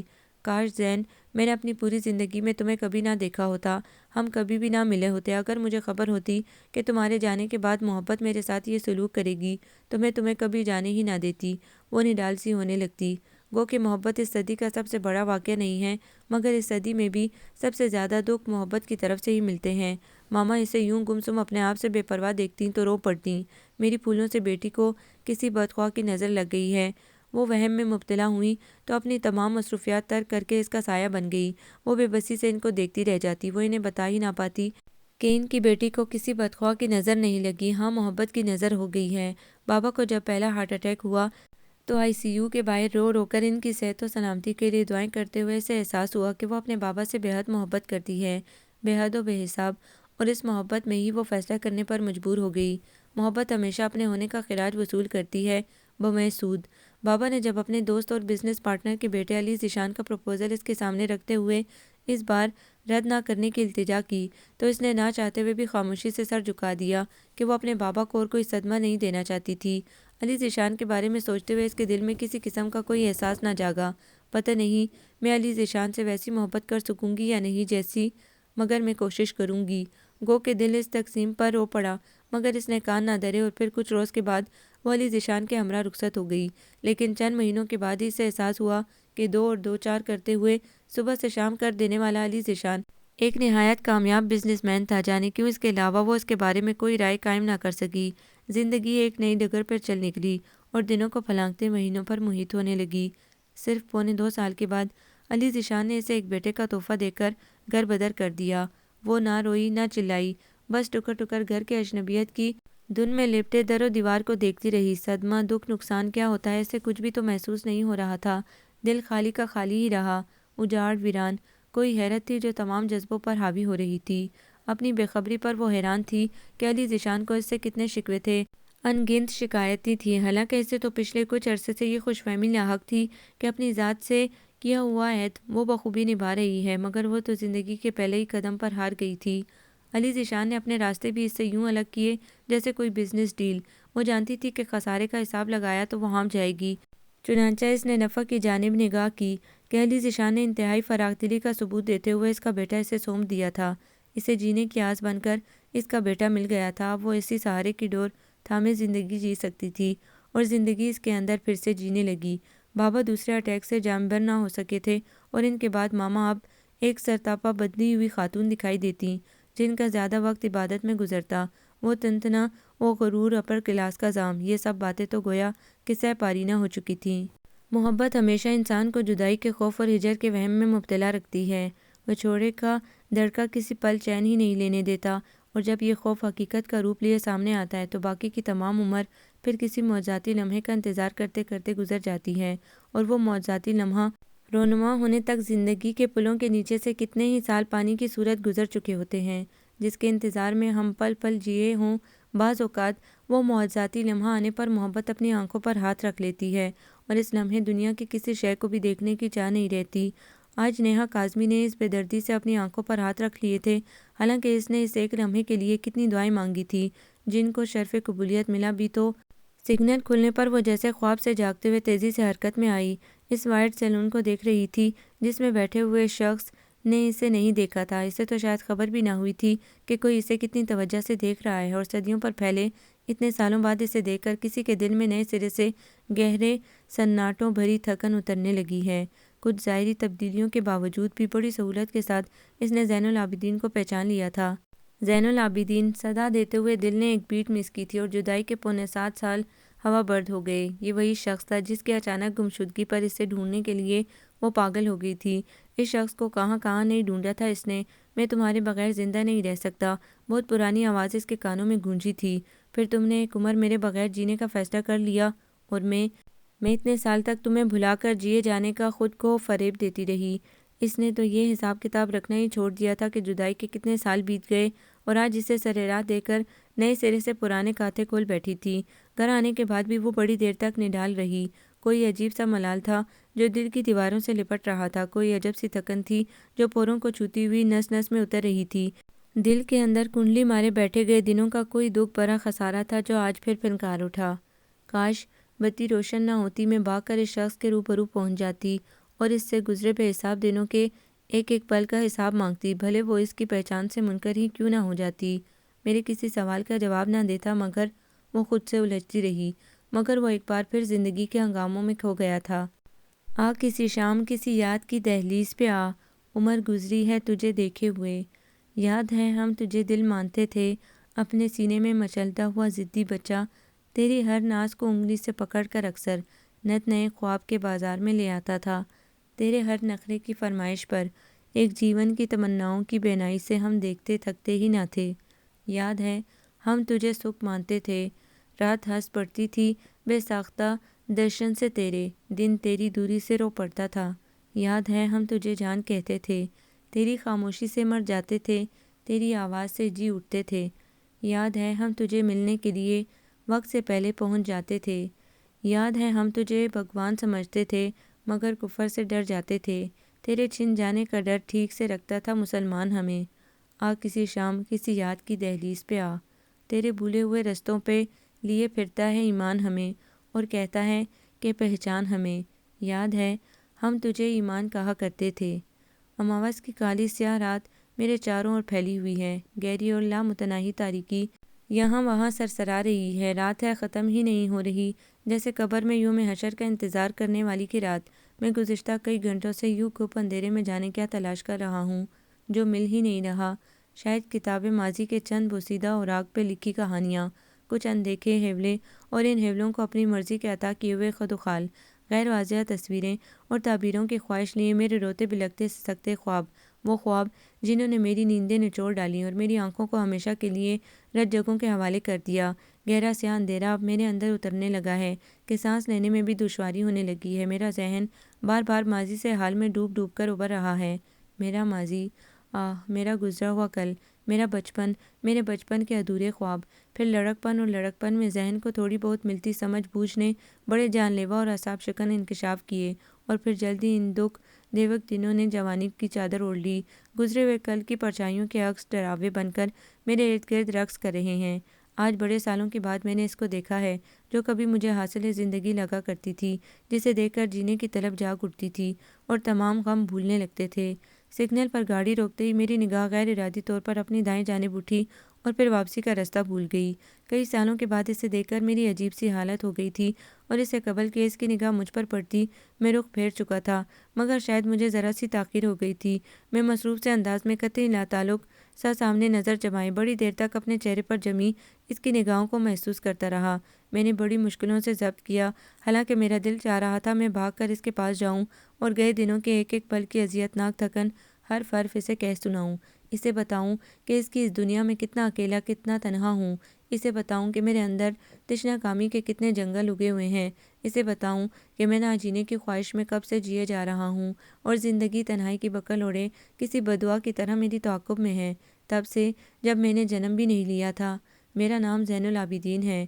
یہ زحمت، میرا مطلب ہے کہ میرا نام رکھنے کی زحمت پتہ نہیں کس نے کی، بس جب ذرا سا شعور آیا تو سنا لوگ مجھے اسی نام سے پکارتے تھے۔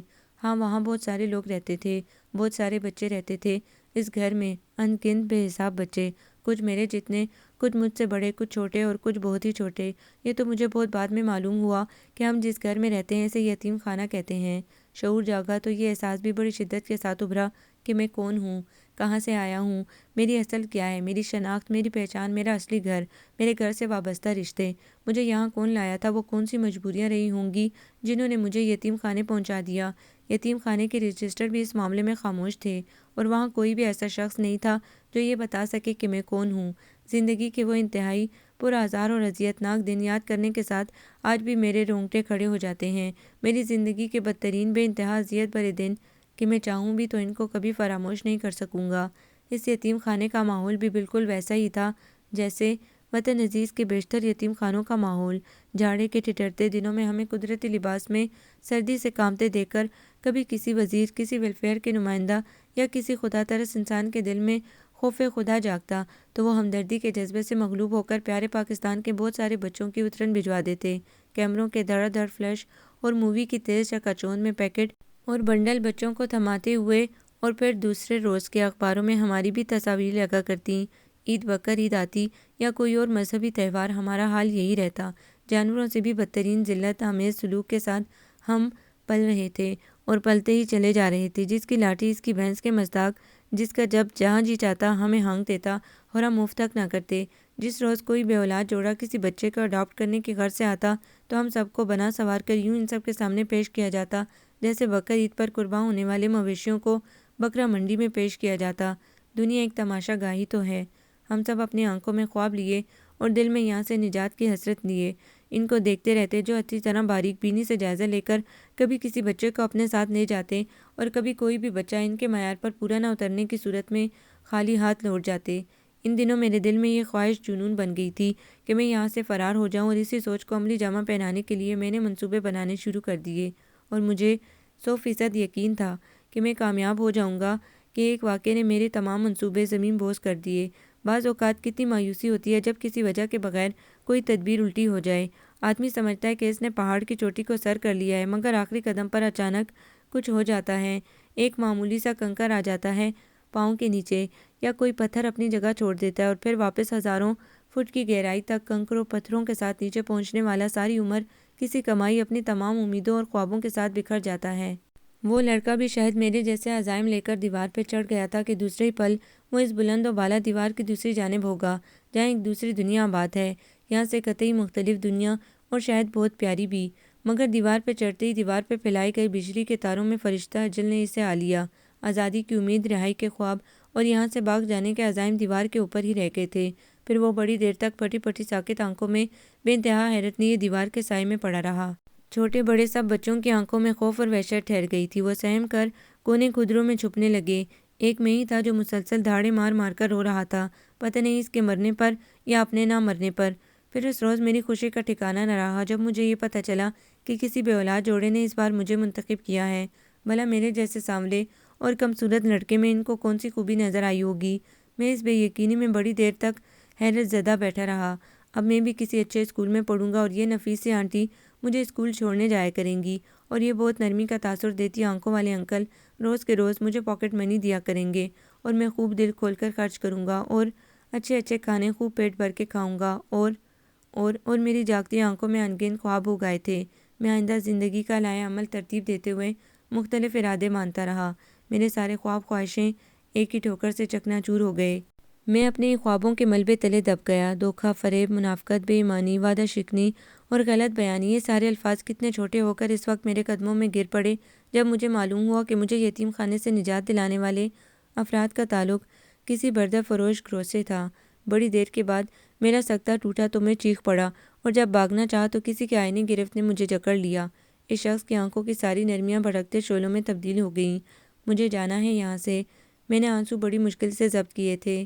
اچھا تو جا کے وکھاتے صحیح، اچھا تو جا کے دکھا تو صحیح۔ اس کی ساتھی عورت نے میرا تمسخر اڑایا۔ کہاں جائے گا سونیا؟ کوئی پتہ کوئی ٹھکانہ ہے تیرا؟ میں بس کہیں بھی چلا جاؤں گا۔ میری زبان پہ کانٹے ہو گئے تھے۔ میں ابھی ان سے رحم کی بھیک مانگنے کے لیے اللہ اور اس کے رسول صلی اللہ علیہ وآلہ وسلم کے واسطے دینے ہی والا تھا کہ میری پسلیوں پر پڑنے والی ضرب نے مجھے زمین چاٹنے پر مجبور کر دیا۔ جانے کی بات بھول جا، جو یہاں آتا ہے وہ پھر واپس نہیں جاتا۔ ہاں، اوپر ضرور چلا جاتا ہے۔ میری ریڑھ کی ہڈی سنسنا اٹھی۔ یہاں سے بھاگنے کا خواب دیکھنے سے پہلے اپنی اوقات یاد کر لینا۔ یہ یاد رکھنا کہ تمہارا نہ آگا ہے اور نہ پیچھا۔ تمہاری اوقات کسی گٹر میں پلنے والے کیڑے سے بھی کمتر ہے۔ کچرے کے ڈھیر کی پیداوار اور یتیم خانے میں پلنے والے کا اتنا حوصلہ کہ مجھے انکار کرے۔ تمہیں تو یہ بھی نہیں پتہ لڑکے کہ تم کس کے گناہ کا ثمر ہو۔ اس شخص کے آخری الفاظ نے مجھے پاتال میں اتار دیا۔ شاید میرے حواس میرا ساتھ چھوڑ رہے تھے۔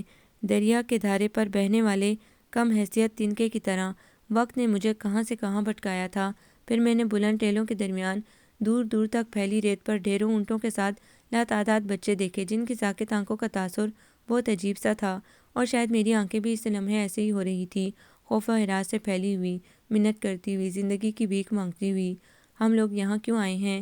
رونگٹے کھڑے کر دینے والا یہ سوال میرے اندر ہی دم توڑ گیا۔ میری بار آنے پر جب میری آنکھوں پر سیاہ پٹی باندھ کر ایک بے تحاشا گھنٹیاں بجاتے اونٹ کے ساتھ باندھا گیا تو میں باوجود خواہش کے چلا بھی نہ سکا۔ اونٹ جب ایک پرشور ہنکار پر سر پر دوڑنے لگا تو مجھے اپنی زندگی کے 12 سالوں میں پہلی بار اندازہ ہوا کہ بعض اوقات ہم جھیلنے والی اذیت کی تشریح کر ہی نہیں سکتے۔ میری چیخیں یقیناً آسمان تک پہنچ رہی ہوں گی۔ پھر مجھے یوں محسوس ہوا کہ درد کا احساس نہ ہونے کے برابر رہ گیا ہے۔ میری آنکھیں جو سیاہ پٹی کہیں رستے میں ہی رہ جانے کے بعد میں نے سختی سے بھینچ رکھی تھی، اب بھی بند تو ہنوز تھی مگر ڈھیلی پڑ گئی تھی، اور پھر مجھے تالیوں اور قہقہوں کی گونج بھی سنائی نہیں دے رہی تھی۔ سیاہ اندھیرے کی کوئی گہری کھائی تھی جس میں پور پور اتر گیا تھا۔ کیا میں زندہ ہوں؟ شعور کی سطح پر ابھرنے کے بعد پہلا خیال مجھے یہی آیا۔ مجھے حیرت ہوئی کہ میں ابھی اس دنیا میں ہوں، حالانکہ میرے خیال میں تو مجھے اس وقت کسی گمنام مدفن میں ہونا چاہیے تھا۔ ہاں بیٹا، تم زندہ ہو۔ شاید میرے دل سے ابھرنے والی بے یقینی نے میرے ہونٹوں کو بھی چھو لیا تھا۔ تبھی کوئی میرے بہت قریب بولا تھا، مرنے والے سے بچانے والا ہاتھ زیادہ طاقتور اور زبردست ہے کہ زندگی اور موت اسی کے ہاتھ میں ہے۔ اب تم کیا محسوس کر رہے ہو بیٹا؟ نرم سی شفیق آواز پر میں نے آنکھیں کھولیں تو ایک مہربان سی صورت کو اپنے اوپر جھکے ہوئے پایا۔ زندگی کے اتنے گریا، بدصورت اور نامہربان روپ دیکھے تھے کہ اس شخص کی مہربان آنکھیں بھی مجھے فریب اور دھوکہ لگ رہی تھیں۔ اس کے بعد کی کہانی روایتی سے ہے۔ بڑے دنوں کے بعد مجھے ہوش آیا تھا۔ جگہ جگہ میرے بدن کے زخموں پر کھرنڈ آ گئے تھے۔ ڈاکٹرز کے خیال میں میرا زندہ بچ جانا ہی ایک معجزہ تھا۔ پولیس نے مجھے جانے کہاں سے اور کس حالت میں برآمد کیا تھا۔ میرے اوپر جھک کر خیریت دریافت کرنے والے ہاشمی صاحب تھے، ایڈوکیٹ عبداللہ ہاشمی۔ پھر میں عبداللہ ہاشمی کے ساتھ ان کے گھر پر رہنے لگا۔ میری حالت ایسی ہی تھی جیسی قفس سے آزاد ہونے والے پرندے کی، جو قفس کا اتنا عادی ہو چکا تھا کہ پھر اسے آزاد فضا میں سانس لینا دشوار لگتا ہے۔ یہاں سے میری زندگی کے نئے باب کا آغاز ہوا۔ ہاشمی صاحب نے مجھے اپنا بیٹا بنا لیا تھا کیونکہ ان کی کوئی اولاد نہ تھی اور ان کی اہلیہ بھی دار فانی سے کوچ کر چکی تھی۔ وہ اتنے بڑے بنگلے میں نوکروں کے ساتھ رہتے تھے۔ وہ مجھ سے اتنا پیار کرتے، اتنا خیال رکھتے کہ مجھے بعض اوقات گھبراہٹ سی ہونے لگتی۔ میں بے یقین سا ہو کر ان کی بے رحم محبت پر شک کرنے لگتا۔ اتنے بڑے گھر میں پھرتے ہوئے، وسیع عریض لان میں ٹہلتے ہوئے، بڑے بڑے شاپنگ پلازا سے اپنے لیے مہنگی سے مہنگی چیزیں خریدتے ہوئے، اپنی پسند کی امپورٹڈ اشیاء استعمال کرتے ہوئے، شہر کے مہنگے ترین اسکول میں پڑھتے ہوئے اور میک ڈونلڈ اور 5 اسٹار ہوٹلز میں کھانا کھاتے ہوئے، اتنی بے حساب سہولتوں کے ہوتے ہوئے بھی میرا دل جانے کیوں اندر سے خوش نہیں ہو پا رہا تھا۔ میرے خواب مر گئے تھے۔ مجھے نہیں معلوم کہ والدین اپنی اولاد سے کتنا پیار کرتے ہیں، کیسے لاڈ اٹھاتے ہیں۔ میں تو اس لمحے سے ہی ناشنا ہوں، مجھے نہیں خبر کہ ماں سے لپٹ کر سونے میں کتنا آرام اور کیسی راحت ہے، ماں کی لوری سن کر کیسی سکون بھری نیند آتی ہے، اور باپ سے ضد بھری فرمائشیں کس طرح کرتے ہیں۔ رشتوں کی محرومی نے میرے اندر پیاس کے جنگل اگا دیے، بس کہ اب مجھے کوئی بھی خوشی خوش نہیں کر پاتی۔ ہاشمی صاحب مجھے ٹوٹ کر چاہنے لگے تھے، میرا ہر طرح سے خیال رکھتے۔ میں نے ان کو کبھی بھی ابو، ڈیڈی، پاپا جیسے کسی نام سے نہیں پکارا۔ پتہ نہیں کیوں میرا دل ہی نہیں مانتا تھا، باوجود ان کے شدید اصرار کے کہ میں ان کو ہمیشہ ہاشمی انکل ہی کہتا رہا۔ میں اب بھی ماضی میں جی رہا تھا، ماضی کسی کا عفریت کی طرح میرے تعاقب میں تھا اور کسی پل بھی چین نہیں لینے دیتا تھا۔ نرم و ملائم آرام دہ بستر پر میری نیند ٹوٹ ٹوٹ جاتی، یتیم خانے کی ان سلن زدہ دیواروں اور یک ٹھنڈے فرش کا خیال مجھے سوتے سے جگا دیتا۔ میں شاید خود اذیتی کا شکار ہو رہا تھا، اور یہ یقیناً ہاشمی انکل کی تربیت، پرورش اور بے اندازہ محبت کا اعزاز تھا کہ مجھے اب جینا اچھا لگنے لگا۔ جوں جوں میں کلاس در کلاس اوپر جا رہا تھا، زندگی سے شکوے کم ہوتے جا رہے تھے۔ وقت ہر زخم کو بھر دیتا ہے، رفتہ رفتہ میرے زخموں پر بھی کھرنڈ آنے لگے تھے۔ بس میری یہی خواہش تھی کہ میں کسی نہ کسی طرح اپنے والدین کو تلاش کروں، ان کو دیکھوں، انہیں محسوس کروں کہ ماں باپ کیسے ہوتے ہیں، پھر میں ان سے پوچھوں کہ وہ کون سی مجبوریاں تھیں کہ آپ نے مجھے بے یار و مددگار چھوڑ دیا اور پلٹ کر دیکھا ہی نہیں۔ ماں سے لپٹ کر سونے کی عمر میں یتیم خانے کے ٹھنڈے فرش پر پڑا ٹھٹھرتا رہا، لوری سننے کی عمر میں گالیاں سنتا رہا۔ میں چیخ چیخ کر اپنا جرم، اپنا قصور پوچھوں گا، اور رو رو کر ان کے بغیر گزرے تمام دنوں میں جھیلے سارے دکھ لفظ لفظ سنا دوں گا۔ میں انہیں ضرور ڈھونڈوں گا۔ اس خواہش کی انگلی تھامے میں روز خود سے عہد کرتا۔ جب میں MBA کے لیے باہر جانے لگا تو ہاشمی انکل بہت رنجیدہ تھے، میری حالت بھی ان سے مختلف نہ تھی۔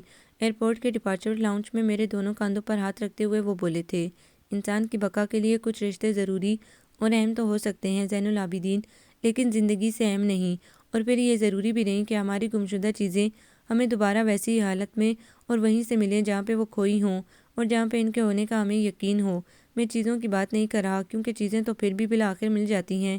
بے نشاں منزلوں کی جانب سفر کرنے کی جدوجہد سوائے تھکن کے اور کچھ نہیں دیتی مائسن۔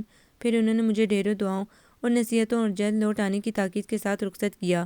ان کی تنہائی کا خیال میرے قدم روک رہا تھا، مگر جانا ضروری تھا سو میں چلا گیا۔ وہاں جا کر بھی میں کئی دنوں تک اداس اور ملول رہا۔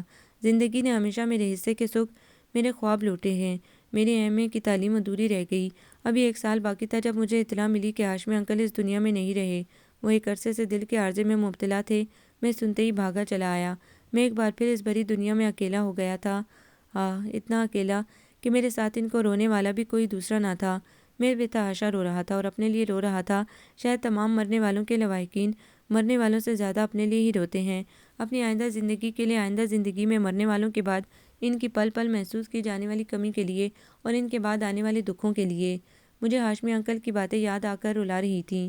ان کو ہمیشہ مجھ سے شکوہ رہا کہ میں ان سے ویسی محبت نہیں کرتا، یعنی کہ ان کے جیسی۔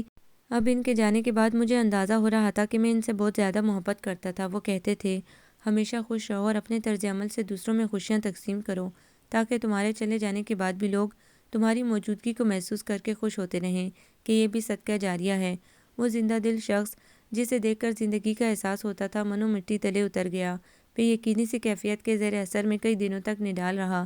میں ایک بار پھر اندھیری رات میں گم کردہ مسافر کی طرح تنہا کھڑا تھا۔ ہاشمی انکل کے چیلم کے بعد مجھے معلوم ہوا کہ وہ اپنے تمام اثاثے میرے نام کر گئے ہیں۔ روپے، پیسہ، جائیداد کسی انسان کا نعم البدل نہیں ہو سکتی، فقط زندگی کو آسائشیں فراہم کرتی ہیں۔ میں نے ان کے تمام اثاثے فروخت کر کے ان سے حاصل ہونے والی کروڑوں کی مالیت مختلف بینکوں میں انویسٹ کر دی، اور خود ہاشمی انکل کے دوست ہارون رشید صاحب کے ساتھ مل کر 50% شیئر کے ساتھ ملازمت کر لی۔ زندگی یوں ہی ایک نئی ڈگر پہ چل نکلی۔ میں ہاشمی انکل کی نصیحت کے عین مطابق ہر وقت محفل کو زعفران زار بنائے رکھتا کہ اپنے دکھ تو صرف اپنے ہوتے ہیں، پھر اشتہار لگوانے کا فائدہ، اور وہیں میں نے اسے پہلی بار دیکھا تھا۔ وہ جاب کے حصول کے لیے ہمارے آفس میں آئی تھی، حالانکہ وہ کسی طور بھی مطلوبہ جاب کے لیے موزوں نہ لگ رہی تھی، کیونکہ ضرورت مند اور مستحق افراد کو جاب فراہم کرنا ہماری کمپنی کا نصب العین تھا۔ میں نے اسے کمپنی کے اصول اور چیدہ قواعد و ضوابط کے بارے میں آگاہ کر دیا، مگر دوسرے ہی روز وہ قطعی بدلے ہوئے روپ میں میرے سامنے تھی، اور ہارون رشید صاحب مجھے اپائنٹمنٹ لیٹر تیار کرانے کو کہہ رہے تھے۔ گویا وہ جاب حاصل کرنے میں کامیاب رہی تھی۔ میں باوجود خواہش اور کوشش نہ کہہ سکا، اور باقی لوگوں کی طرح یہ ماننے پر مجبور ہو گیا کہ وہ کسی اپر مڈل کلاس فیملی سے بلانگ کرتی ہے، کہ الیکٹرانک میڈیا اور گھر گھر کیبل کی الغار نے لڑکیوں کو پہننے اوڑھنے اور ہر کلاس میں موو کرنے کا سلیقہ سکھا دیا ہے۔ ہنسی مذاق اور کھیل کھیل میں مجھے احساس ہی نہ ہوا کہ کب نیہا کاظمی میرے لیے بہت اہم ہو گئی۔ اتنی اس کی دوری کے تصور سے ہی سانس رکنے لگی۔ پھر کچھ ہی روز میں مجھے اس بات کا علم ہو گیا کہ وہ نہیں ہے جو نظر آتی ہے۔ میں اس روز چند ضروری اشیاء کی شاپنگ کے لیے مارکیٹ تک گیا تھا۔ کاؤنٹر پر بارگیننگ کرتی لڑکیاں مجھے کبھی بھی اچھی نہیں لگی تھیں، مگر ایک شناسا آواز نے مجھے پلٹ کر دیکھنے پر مجبور کر دیا۔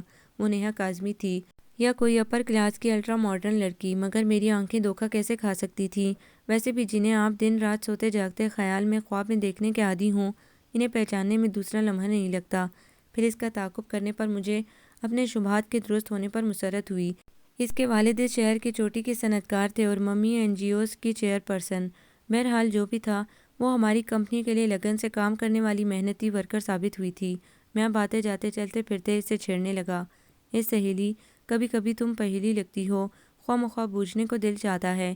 میری بات پر وہ چونک کر مجھے دیکھتی، مگر میرا نارمل رویہ اسے الجھن میں مبتلا کر دیتا۔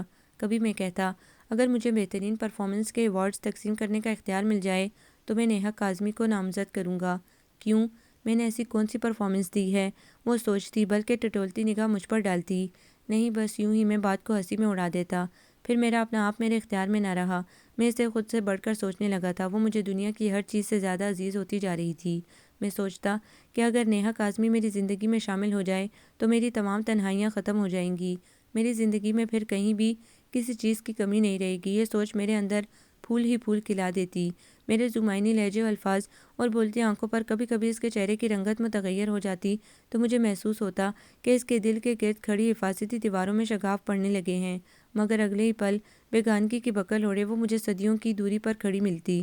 اور جب مجھے لگا کہ سکھ کے موسم اب بس آنے ہی والے ہیں، جب مسرتوں سے لبریز ہوائیں دل کے گرد جمع ہونے لگیں، تو مجھ پر وہ انکشاف ہوا جس نے میری ہستی کے پرخچے اڑا دیے، جس نے میری ذات کو دو کوڑی کا کر دیا اور ایک بار پھر مجھے اس دو راہے پر لا کھڑا کیا جہاں سے میں چلا تھا۔ جب عمارت بنیادوں سے اٹھ کر آسمان کی بلندی تک پہنچ جائے اور مکمل ہو جانے کے بعد صرف افتتاح کی رسمی کارروائی باقی ہو اور زلزلے کا ایک ہی شدید جھٹکا اسے زمین بوس کر دے، تو دکھ کا لفظ بڑا چھوٹا لگتا ہے۔ میں ایک بار پھر اپنی ہستی کے ملبے کے ڈیر پر بیٹھا قسمت کی اس ستم ظریفی پر ساکت و ششدر تھا، جس کی صرف ایک ہی ٹھوکر نے مجھے عرش سے فرش پر پہنچا دیا تھا۔ اگر اس سے بڑھ کر کوئی عذاب نہیں، کچھ بعید ہمارے لیے بعید ہی رہیں تو بہتر ہوتا ہے، مگر انسان سدا کا جلد باز ہے۔ مجھے کیا خبر تھی کہ میری ماں کون ہے؟ میں تو فقط خوابوں میں ماں کے قدموں تلے جنت کے سرسبز و شاداب باغ دیکھتا تھا۔ مجھے کیا پتا تھا کہ ماں کے پیروں میں مجھے ابکائی سی محسوس ہونے لگی۔ میرے تو سان و گمان میں بھی نہ تھا کہ میری ماں کا تعلق اس بازار سے ہوگا جہاں راتیں جاگتی اور دن سوتے ہیں، جہاں بیٹیاں تو قیمتی متاع کی طرح سنبھال لی جاتی ہیں اور بیٹوں کو لاوارث اور بے مول کر کے کوڑے کے ڈھیر پر تو کبھی کسی دارالامان کے دروازے پر پھینک دیا جاتا ہے۔ ذلت کی اتھاہ پستیوں میں مجھے اپنا آپ دھنستا ہوا محسوس ہوتا تھا۔ گھنگروں کی جھنکار ساری رات میرے تعاقب میں رہتی۔ کاش ساری زندگی اس رات سے پردہ نہ اٹھتا، میں ہمیشہ لاعلم ہی رہتا۔ میں کہاں نیہا کے قابل ہوں، بلکہ میں تو کسی لڑکی کے بھی میری سانس رکنے لگتی۔ ہارون رشید صاحب سمیت آفس کے تمام کلیگ میری حالت دیکھ کر وجہ دریافت کرتے۔ میں کیا بتاتا؟ میں محرومیوں، تنہائیوں، غموں کے کون کون سے قصے سناتا؟ میں انہیں کیسے بتاتا کہ میں دریا سمجھ کر جس کی جانب لپکا تھا وہ پیاس کا ایسا صحرا ہے جس میں ببول اگے ہوئے ہیں، کہ میری روح تک زخم ہو گئی ہے۔ پھر میں نے وہ آفس چھوڑ دیا۔ اپنی شناخت پا لینے کے بعد ذہنی غلبشار نے میرا چین و سکون لوٹ لیا۔ نیند کی خواہش میں رات بھر جاگتا رہتا۔ پھر میں سکون کی تلاش میں کہاں نہیں بھٹکا۔ یوں ہی بے یقین، یوں ہی بے نشاں میری آدھی عمر گزر گئی۔ کہیں ہو نہ جاؤں میں رائے گاں، میری آدھی عمر گزر گئی۔ کبھی پا لیا، کبھی کھو دیا، کبھی ہنس لیا، کبھی رو دیا۔ بڑی مختصر ہے یہ داستاں، میری آدھی عمر گزر گئی۔ گھاؤ جتنا بھی گہرا ہو بھر ہی جاتا ہے، زخم جتنا بھی لہو گلتا ہو بالآخر اس پر کھرن آ ہی جاتے ہیں۔ ان دنوں میں نے ہارون رشید صاحب کے مشورے پر ان کے مضافاتی آفس کی برانچ کا چارج سنبھال لیا اور ویلفیئر کام کرنے لگا۔ تب میں نے جانا کہ دوسروں کے لیے جینے والے سکون کی دولت سے مالا مال کیسے ہوتے ہیں۔ تب میں نے جانا کہ خالق کائنات نے اس دنیا میں کسی بھی انسان کو بیکار اور بے فائدہ نہیں بنایا، اور دوسروں کے دکھ درد کو محسوس کرو تو اپنے غم آدھے رہ جاتے ہیں۔ انہی دنوں مجھے خیال آیا کہ میرے پاس جو اتنا ڈھیروں روپے بینکوں میں پڑا دوگنا ہو رہا ہے، اس روپے کا بہترین مصرف سوچ کر میں نے ہارون رشید صاحب سے مشورہ کیا۔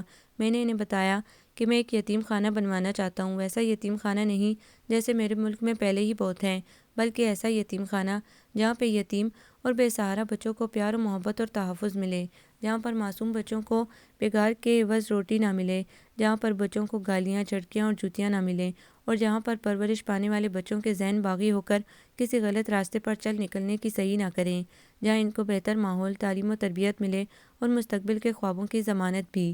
ہارون رشید صاحب اشکبار آنکھوں سے مجھے دیکھ رہے تھے، پھر بولے، بہت تنہا جی لیا ہے تم نے زین العابدین، اگر برا نہ مانو تو کوئی اچھی سی لڑکی دیکھ کر شادی کر لو۔ اچھی سی لڑکی؟ میرا دل ایک لمحے کو دھڑکنا بھول گیا۔ ماضی ریوائنڈ ہو کر کسی فلم کی طرح چلنے لگا۔ ہاں، وہ لڑکی اچھی تو تھی اور مجھے اچھی بھی بہت لگتی تھی، مگر کیا ضروری ہے کہ اچھے لگنے والے لوگ ہمیں مل بھی جائیں؟ مگر یہ ناممکن بھی تو نہیں۔ دل کی انوکھی فرمائش نے کئی لمحوں تک مجھے ششدر رکھا۔ میری آدھی عمر گزر گئی ہے نیہا، اور زندگی کے باقی دن میں تمہارے ساتھ تمہاری ہمراہی میں گزارنا چاہتا ہوں۔ دوسرے روز میں نیہا کے روبرو تھا اور ایک بار پھر ذرا سے رد و بدل کے ساتھ وہی سوال کیا جو بہت برس قبل کیا تھا۔ اس سوال اور اس سوال کے درمیان کتنی صدیاں حائل تھیں، کتنے دکھ بھرے موسم ٹھہر ٹھہر کر گزرے تھے۔ وہ خاموش بیٹھی ساکت نگاہ سے مجھے جیسے کسی خواب، کسی کیفیت میں دیکھ رہی تھی۔ میرے دل کو کچھ ہوا تھا اس کا غمزدہ، سنجیدہ و متین اور لٹا پٹا حلیہ دیکھ کر۔ پھر میں نے اس کے بابا کی وفات کا افسوس کیا، اس کی علی ذیشان کے ساتھ علیحدگی پر دکھ کا اظہار کیا، اور کچھ روز پہلے اس کی والدہ کے انتقال پر تعزیت کی کہ میں اس کی زندگی سے چلے جانے کے بعد بھی اس کے پل پل سے باخبر رہا تھا۔ تم اچانک کہاں چلے گئے تھے زین العابدین؟ اس نے پہلی بار زبان کھولی تھی۔ میں کہاں گیا تھا یہ ایک لمبی کہانی ہے، ایک عمر لگے گی اس کو سننے میں، اگر تم سننا چاہو تو۔ وہ ایک بار پھر چپ ہو گئی، پھر ہمارے درمیان کئی لمحے اسی چپ کی نظر ہو گئے۔ پھر بہت سارے دن گزر گئے۔ جب میں اس کی جانب سے بدگمانی کی حد تک مایوس ہونے لگا تو اس کا فون آ گیا، میری زندگی کی نوید بن کر۔ زین العابدین، اس نے ٹھہرے ٹھہرے لہجے میں مجھے یوں پکارا کہ میرا رواں رواں سماعت بن گیا۔ میں وہ کہانی سننا چاہتی ہوں۔ اس کے ساتھ ایک شرط بھی تھی، یعنی ایک عمر کی۔ میں نے یاد دہانی کرائی۔ مجھے یاد ہے وہ بولی، بھولا میں بھی کچھ نہیں ہوں، میں نے مسکراتے ہوئے کہا تھا، اور پھر خود سے یہ عہد کیا تھا کہ اس کے بیٹے کو اور اسے سکھ بھری زندگی دینے کی پوری کوشش کروں گا۔ اور مستقبل کی خوشیوں کے ننھے منھے جگنو میری آنکھوں میں خواب بن کر اترنے لگے تھے، اور میں نے چپکے سے اپنے اللہ سے ان خوشیوں کے دائمی ہونے کی دعا مانگ لی۔ آپ کو یہ ناول کیسا لگا؟ کمنٹس میں اپنی رائے ضرور دیں۔ ہمارے چینل کو لائک کریں، سبسکرائب کریں، شیئر کریں۔